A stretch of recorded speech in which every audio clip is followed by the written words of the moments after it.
สองมองเจ้าในตอนที่เฮาทั้งสองยังอยู่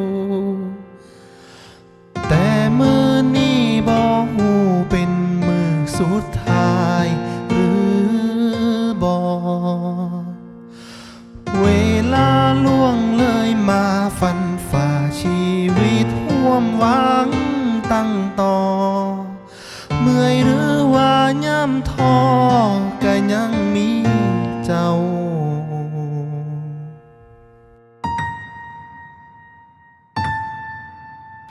ยื้อเอาไว้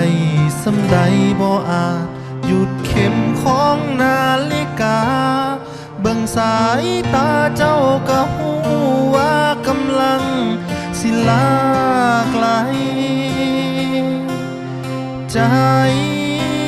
สิขาดความเยือกเย็นกลืนใจคุณมัวบ่ฮู้กำลังวาดด้วยหยังย่านต้องใช้ชีวิตลำพังฝืนอยู่ต่อไปโดยบ่มีเจ้าย่านต้องกลายเป็นคนถูกลืมกลัวน้ำตาซึมไปจนนิรันดร์แลกชีวิตคงบ่สำคัญถ้ามันสิยื้อเจ้าไว้สุดท้ายก็ยื้อบ่ได้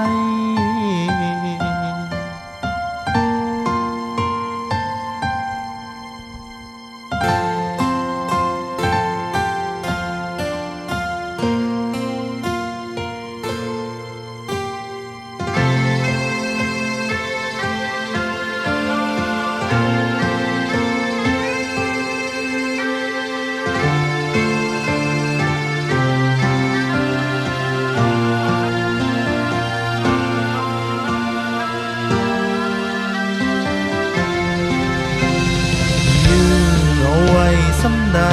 บ่อาจหยุดเข็มของนาฬิกาเบิ่งสายตาเจ้าก็ฮู้ว่ากำลังสิลาไกลใจสิขาด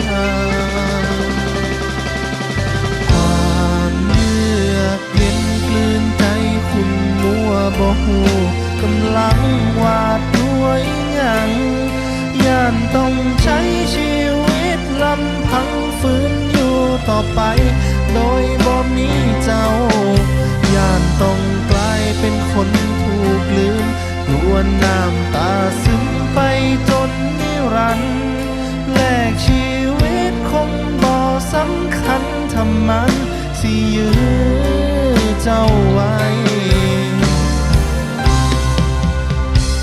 ความเยือกเย็นกลืนใจคุณมัวบ่ฮู้กำลังวาดด้วยหยังย่านต้องใช้ชีวิตลำพังฝืนอยู่ต่อไปโดยบ่มีเจ้าย่านต้องกลายเป็นคนถูกลืมกลัวน้ำตาซึมไปจนนิรันดร์แลกชีวิตคงบ่สำคัญถ้ามันสิยื้อเจ้าไว้สุดท้ายก็ยื้อบ่